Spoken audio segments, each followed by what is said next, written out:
Hello everyone, I'm Saket Bajpayee, Director of Prayas Physics Classes, Dehradun. चलिए बच्चों, तो let's have a look at this beautiful problem from Irodov. The question says, two touching bars 1 and 2 are placed on an inclined plane, forming an angle alpha with the horizontal. The masses of the bars are equal to m1 and m2, and the coefficients of friction between the inclined plane and these bars are equal to k1 and k2 respectively, with k1 greater than k2. Find, पहला part इस सवाल का, the force of interaction of the bars in the process of motion, और second part में बोला गया है the minimum value of the angle alpha at which the bars start sliding down. चलिए बच्चों, तो we'll start with the first part जिसमें हमसे क्या पूछा गया है, the force of interaction of the bars in the process of motion, है ना. तो बेसिकली 1 और 2 ये दोनों एक दूसरे को जो धक्का लगा रहे हैं, बेसिकली उसे ही तो हम लोग नॉर्मल रिएक्शन कहते हैं ना. तो पहले पार्ट में हमसे क्या पूछा गया है, normal reaction that is existing between the two blocks. तो बच्चों, मेरा सबसे पहला तो सवाल ये है कि क्या इन दोनों के बीच में नॉर्मल रिएक्शन एग्जिस्ट कर भी रहा है कि नहीं, है ना. मेरे हिसाब से एक पॉसिबिलिटी ये भी थी कि ऐसा हो सकता है कि m1 जो है जल्दी चला जाए और m2 उसके पीछे कम एक्सेलरेशन से जाए, जिसकी वजह से हो सकता है कि m1 और m2 के बीच में क्या आ जाए, एक गैप आ जाए. ये भी तो पॉसिबिलिटी है. तो चलिए पहले तो ये देखते हैं कि कहीं ऐसा तो नहीं कि नॉर्मल रिएक्शन एग्जिस्ट ही ना कर रहा हो. तो बच्चों उस केस में क्या होगा, मान लेते हैं कि m1 का एक्सेलरेशन a1 है और m2 का एक्सेलरेशन a2 है. और मैंने क्या माना, मैंने ये माना कि a1 is greater than a2, है ना. तभी तो इन दोनों के बीच में गैप आ सकता है. तो अब देखिए यहां पर, अब अगर मैं यहां पर m1 का फ्री बॉडी डायग्राम बनाने की कोशिश करूं, है ना, ये m1 का फ्री बॉडी डायग्राम मैं बना रहा हूं, तो इस पर नीचे की तरफ कौन सा फोर्स लगेगा, m1 g साइन अल्फा, एक तो ये लगेगा. साथ ही साथ मैंने ये माना कि m1 जो है स्लाइड करके नीचे जा रहा है, तो इस पर अप द इंक्लाइन फोर्स लगेगा कौन सा, फ्रिक्शन का, है ना, काइनेटिक फ्रिक्शन. काइनेटिक फ्रिक्शन कितना हो जाएगा, वो हो जाएगा म्यू इंटू एन. म्यू की वैल्यू अपने को m1 के लिए दी हुई है k1, और नॉर्मल रिएक्शन कितना हो जाएगा, ये जो नॉर्मल रिएक्शन है ना, ये तो हो जाएगा m1g cos अल्फा, क्योंकि इस पर्टिकुलर डायरेक्शन में है ना, इस पर m1g का कौन सा कंपोनेंट लग रहा है, m1g cos अल्फा, और ये परपेंडिकुलर टू द इंक्लाइन तो मोशन नहीं कर रहा है. इसका मतलब नॉर्मल को कितना होना पड़ेगा, m1g cos अल्फा. तो यहां मैं लिख देता हूं k1 m1g cos अल्फा, और जिसकी वजह से इसका नेट एक्सेलरेशन a1 आ गया, है ना. तो चलिए अब हम लोग इक्वेशन क्या लिख सकते हैं इसके लिए, m1g sin alpha minus k1 m1g cos alpha is equal to m1 into a1. Clear है ये बात. तो यहां से देखिए a1 मेरे पास कितना आ गया, ये आ गया g sin alpha minus k1 g cos of alpha. तो ये मैंने क्या निकाल लिया, a1 निकाल लिया, और मैंने शुरुआत में क्या अजम्पशन लिया है कि there is no contact between m1 and m2, है ना. मैं पहले चेक करना चाह रहा हूं कि कहीं ये केस तो नहीं है कि दोनों में कोई भी नॉर्मल रिएक्शन एक्ट करेगा ही नहीं दोनों के ऊपर. अब देखते हैं m2 की कहानी, है ना. m2 के ऊपर क्या बोल सकते हैं हम लोग, m2 के ऊपर बोल सकते हैं कि डाउन द इंक्लाइन इस पर फोर्स लगेगा m2g sine of alpha. Friction इस पर लगेगा कितना, इस पर सिमिलर तरीके से लगेगा k2 into g into m into cos of alpha, जिसकी वजह से इसका एक्सेलरेशन हमने a2 कह दिया. तो यहां से देखिए a2 कितना आ जाएगा, ये आ जाएगा g sine alpha minus k2g cos of alpha. तो बच्चों ये हमारे पास a1 और a2 आ गया. मैं आपको एक बार रिमाइंड करा दूं कि हम लोगों ने क्या अजम्पशन लेकर के आगे बढ़े थे हम लोग.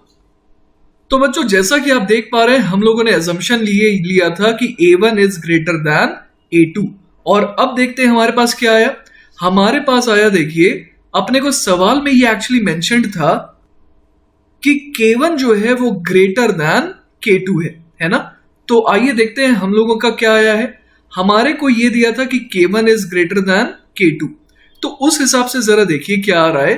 a1 बराबर आ रहा है g sine alpha minus k1g cos alpha. अब k1 ज्यादा है तो g साइन अल्फा में से k1g cos अल्फा घटाएंगे तो वो क्या आएगा, छोटा आएगा एज कंपेयर टू अगर मैं k2g cos अल्फा घटाऊं तो, क्योंकि k2 क्या है वो तो छोटा है. इसका मतलब a1 जो है वो क्या आ रहा है, लेस देन a2 आ रहा है ना. जो कैलकुलेशन हम लोगों ने परफॉर्म की उसके हिसाब से क्या आ रहा है, a1 is less than a2. लेकिन आप देखिए जरा, हम लोगों ने एजम्पशन क्या लिया था? हमने एजम्पशन लिया था कि A1 ग्रेटर देन A2 और क्या गया A1 लेस देन A2। इसका मतलब यहां पर क्या हो गया? कॉन्ट्राडिक्शन, है ना। तो इस हिसाब से हम लोग इस नतीजे पर पहुंचे हैं कि इस केस में यह संभव नहीं है कि नॉर्मल जीरो हो। इसका मतलब normal is not equal to zero, और नॉर्मल बच्चों अगर जीरो नहीं है इसका एक ही मतलब है कि ये दोनों, है ना, ये दोनों ब्लॉक्स जो है 1 और 2, ये दोनों साथ में एक कॉमन एक्सेलरेशन के साथ स्लाइड करेंगे। क्लियर है ये बात? तो बच्चों मैंने आपको एक एक्स्ट्रा चीज इस सवाल के थ्रू सिखा दी है, और वो क्या है कि अगर K1 लेस देन K2 होता तब क्या होता? ये जो ब्लॉक 1 है वो स्लाइड करता ज्यादा एक्सेलरेशन से, और ब्लॉक 2 जो है वो स्लाइड करता कम एक्सेलरेशन से, जिसकी वजह से गैप आ जाता। लेकिन इस सवाल में क्या है? K1 जो है वो ग्रेटर देन K2 है, इसलिए ऐसा नहीं हो पा रहा है। अब बच्चों एक और पॉसिबिलिटी थी ए पार्ट में, है ना, कि ये हो सकता था कि ये दोनों के दोनों जो है अपनी जगह पर रुके रहें। अगर K1 और K2 की वैल्यू इतनी ज्यादा हो कि 1 और 2 दोनों ही क्या करें? अपनी जगह रुके रहें अगर, तो भी नॉर्मल रिएक्शन इन दोनों के बीच में कितना लगेगा? जीरो लगेगा, है ना। लेकिन सवाल में देखिए अपने को क्या मेंशन्ड है ना, in the process of motion, मतलब कि मोशन तो यहां पर हो रहा है, ठीक है। तो अगर मोशन हो रहा है तो दोनों को ही चलना पड़ेगा, ठीक है। और हम लोगों ने ये देख लिया कि अगर मोशन में ये दोनों, तो दोनों को सेम एक्सेलरेशन से ही जाना होगा। तो इसीलिए बच्चों अब हम लोग इस कंक्लूजन पर आ गए हैं फाइनली कि ये जो ब्लॉक 1 है और जो ब्लॉक 2 है, ये दोनों ही डाउन द इंक्लाइन जाएंगे विथ अ कॉमन एक्सेलरेशन। तो अब बच्चों मैं देखिए क्या करने वाला हूं, मैं इन दोनों को मिला करके एक सिस्टम बनाने वाला हूं, है ना, क्योंकि ये दोनों जो है वो रिलेटिव मोशन तो कर नहीं रहे, दोनों साथ में जा रहे हैं। तो इसके एक्सेलरेशन को मैं लेटर से कि W बोल दे रहा हूं। अब आप देखिए कि पूरे पर, है ना, पूरे सिस्टम का मास कितना हो गया? m1 plus m2। तो इस पर डाउन द इंक्लाइन कितना फोर्स लग रहा है? इस पर डाउन द इंक्लाइन लगेगा m1 plus m2 multiplied by g sine alpha. अब फ्रिक्शन कितना कितना लगेगा? तो m1 पर friction up the incline, m2 पर भी फ्रिक्शन अप द इंक्लाइन, दोनों पर काइनेटिक फ्रिक्शन लगेगा। m1 पर कितना लगेगा? K1 इंटू n कितना हो जाएगा? m1g cos alpha. m2 पर कितना फ्रिक्शन लगेगा? K2 इंटू n, और n इस बार कितना हो जाएगा? m2g cos of alpha. Clear है ये बात? डायरेक्टली मैंने n बराबर m1g cos अल्फा कैसे कह दिया वो आप समझ पा रहे हैं, क्योंकि अगर मैं फ्री बॉडी डायग्राम बनाऊं तो m1g cos अल्फा इस पर लग रहा है ना, इस तरीके से, और उसको काउंटर कर रहा है नॉर्मल रिएक्शन। उसी तरीके से कहानी m2 के साथ भी है, और ये परपेंडिकुलर टू द इंक्लाइन तो मोशन कर नहीं रहे, राइट। तो इसलिए n बराबर m1g cos अल्फा हो गया पहले केस में, और दूसरे केस में नॉर्मल हो गया m2g cos अल्फा के बराबर। तो इस तरीके से बच्चों हम लोग क्या लिख सकते हैं finally equation? m1 plus m2 into g sine alpha minus k1 m1g cos of alpha plus k2 m2g cos of alpha. तो ये तो बच्चों हम लोगों ने लिख दिया नेट फोर्स। अब इसको किसके बराबर कर दे? मास इंटू एक्सेलरेशन, मतलब m1 plus m2 total mass हो गया इंटू एक्सेलरेशन जो कि हो गया w। तो यहां से w देखिए अपने पास कितना आ जाएगा? m1 plus m2 multiplied by g sine alpha minus of k1 m1g cos of alpha plus k2 m2g cos of alpha whole divided by, कितने से डिवाइड करना होगा अपने को? टोटल मास से, जो कि है m1 प्लस m2। क्लियर है ये बात? तो ये अपने पास क्या आ गया बच्चों? ये अपने पास आ गया एक्सेलरेशन, ठीक है। अब लेकिन अपने को निकालना क्या था? अपने को एक्चुअली निकालना था जो नॉर्मल रिएक्शन है ना। तो चलिए सोचते हैं अब नॉर्मल रिएक्शन कैसे निकालें। अब देखिए बच्चों कि अगर मैं एक काम करूं, मैं जो है अगर इस ब्लॉक नंबर 2 का, है ना, इसका अगर फ्री बॉडी डायग्राम बनाऊं तो मेरे को शायद मिल जाएगा नॉर्मल रिएक्शन। क्यों? क्योंकि इस ब्लॉक को देखिए, इस ब्लॉक पर नीचे की तरफ, मतलब डाउन द इंक्लाइन कौन सा फोर्स लग रहा है? वो तो लगेगा m2g sine of alpha, right. और पीछे फ्रिक्शन लगेगा, वो कितना लगेगा? वो लगेगा k2 into m2g cos of alpha. और साथ ही साथ नॉर्मल रिएक्शन जो है वो किस टाइप का फोर्स है? धक्का लगाने वाला। तो 1 जो है 2 पर धक्का लगा रहा होगा पीछे की तरफ, और उसको मैं लिख देता हूं n, और एक्सेलरेशन नेट मुझे पता ही है, वो तो w है ना। तो इस फ्री बॉडी डायग्राम की मदद से अब मैं इक्वेशन लिख सकता हूं, राइट। तो देखिए बच्चों, इक्वेशन क्या आ जाएगी यहां पर, m2g साइन अल्फा जो इसे डाउन द इंक्लाइन ले जा रहा है, minus n plus k2m2g cos of alpha is equal to mass into acceleration जो कि है w। तो यहां से देखिए अपने पास n कितना आ जाएगा, n आ जाएगा m2g sign alpha minus k2m2g cos of alpha minus m2w।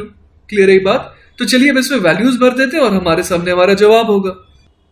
तो चलिए बच्चों, यहां पर अगर मैं n निकालना चाह रहा हूं, है ना, n निकालना चाह रहा हूं, तो मैं क्या लिख दूंगा, m2g sine of alpha minus k2m2g cos of alpha minus m2 multiplied by w, और w ये रहा। w को देखिए, अगर हम लोग देखें अगर अच्छे से, तो m1 प्लस m2 यहां से कैंसिल आउट हो सकता है। तो बेसिकली ये क्या बन जाएगा, ये बन जाएगा g साइन अल्फा माइनस कौन सा टर्म आएगा, अब आ जाएगा g कॉस अल्फा भी कॉमन आ जाएगा और बच के आ जाएगा k1m1 प्लस k2m2। क्लियर है ये बात। और इसको डिवाइड कर देंगे किससे, m1 प्लस m2 से। तो बच्चों यहां पर हम लोग देख पा रहे हैं कि m2g साइन अल्फा और इधर भी m2g साइन अल्फा आएगा नेगेटिव में, तो ये दोनों कैंसिल आउट हो गए। तो n बेसिकली क्या आ गया हमारे पास, ये आ जाएगा हमारे पास m2 इंटू, पहले मैं इससे मल्टीप्लाई कर रहा हूं क्योंकि माइनस माइनस प्लस हो जाएगा, तो m2g cos of alpha multiplied by k1m1 plus k2m2 whole divided by कितने से, m1 प्लस m2 से, और उसमें क्या घटा देंगे, minus k2m2g cos of alpha. अब एक काम करते हैं बच्चों, हम लोग यहां पर एलसीएम ले लेते हैं m1 प्लस m2, है ना। तो यहां पर अगर मैं एलसीएम ले लूं m1 प्लस m2, तो देखते हैं क्या बच जाएगा। m1 प्लस m2 जो पहला वाला टर्म है वो तो एज इट इज आ जाएगा, m2g cos of alpha into k1m1 plus k2m2, लेकिन दूसरा वाला टर्म क्या हो जाएगा, minus k2m2g cos of alpha multiplied bye m1 plus m2। Clear है यहां तक। तो चलिए बच्चों इसे और सिंप्लीफाई करने की कोशिश करते हैं। यहां से n कितना आ जाएगा, ये आ जाएगा k1m1 m2g cos of alpha, ये तो पहला टर्म हो गया। अगला टर्म क्या हो जाएगा, plus k2m2 square g cos of alpha minus ये अगला टर्म क्या आ जाएगा, k2m1 m2g cos of alpha, और आखिरी टर्म क्या आ जाएगा, वो आ जाएगा minus k2m2 square g cos of alpha, और होल डिवाइडेड बाय कितने से डिवाइड कर दें, m1 प्लस m2 से। अब आप देखिए कि ये वाला टर्म एक्चुअली इस टर्म से कैंसिल आउट हो रहा है, तो बच गया अपने पास n बराबर सिंपली आ गया हमारे पास k1 m1 m2g cos of alpha minus k2 m1 m2g cos of alpha whole divided by m1 plus m2। तो अगर बच्चों इसे रीअरेंज कर दे तो हमारे पास फाइनल आंसर हमारे पास कैसा दिखने लगेगा, m1 m2g cos of alpha whole divided by m1 plus m2 multiplied by k1 minus k2। Clear है ये बात। तो ये हो गया हमारा पहले पार्ट का जवाब। ऑलराइट, तो आप यहां पर ये भी देख पा रहे हो कि k1 बराबर k2 अगर हो जाएगा तो नॉर्मल रिएक्शन कितना हो जाएगा उस केस में, 0। और उस केस में बेसिकली क्या हो जाएगा कि दोनों का एक्सेलरेशन बिल्कुल सेम हो जाएगा और दोनों एक साथ जा तो रहे होंगे नीचे, लेकिन दोनों एक दूसरे को पुश नहीं कर रहे होंगे। क्लियर है ये बात। तो यहां पर k1 बराबर k2 होने पर नॉर्मल रिएक्शन क्या आ जाएगा, 0। तो अब बच्चों आ जाते हैं हम लोग सवाल के दूसरे पार्ट में, जिसमें हमसे पूछा गया the minimum value of the angle alpha eight which the bars start sliding down.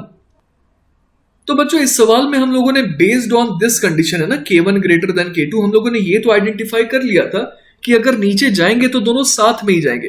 तो बेसिकली अब सेकेंड पार्ट में मैं क्या बोल दूंगा कि ये दोनों अगर जा रहे हैं तो साथ में जा रहे हैं, तो मैं इसे एक सिस्टम मान सकता हूं जिस पर नीचे की तरफ है ना डाउन द इंक्लाइन कितना फोर्स लग रहा है, वो फोर्स है m1 प्लस m2 इंटू जी साइन अल्फा।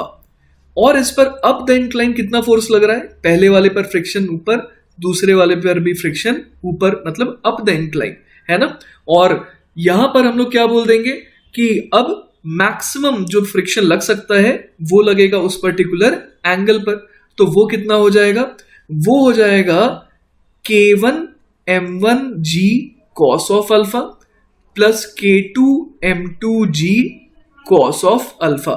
यहां पर हम लोगों ने कौन सा फॉर्मूला यूज करा?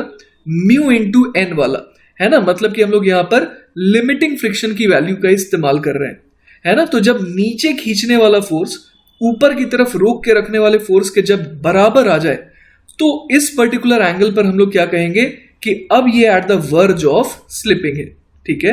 अब तक तो फ्रिक्शन इतना सफिशिएंट था कि इसे रोक दे, लेकिन इस पर्टिकुलर एंगल अल्फा पर क्या होगा कि अब ये दोनों ब्लॉक्स जो हैं साथ में नीचे खिसकने की फिराक में आ जाएंगे। तो यहां से देखिए अपने पास क्या आ जाएगा, दोनों तरफ जी कॉमन लिया जा सकता है ना, जी को कैंसिल आउट कर देते हैं। तो यहां से देखिए साइन अपॉन कॉस, मतलब कि टैन ऑफ अल्फा, ये कितना आ जाएगा? ये आ जाएगा K1 M1 plus K2 M2 whole divided by, कितने से डिवाइड कर देंगे? M1 प्लस M2 से। तो जब टैन अल्फा की वैल्यू इतनी हो जाएगी उस पर्टिकुलर एंगल पर, है ना, वो मिनिमम एंगल होगा जब ये दोनों बार्स क्या करेंगे? They will start sliding down.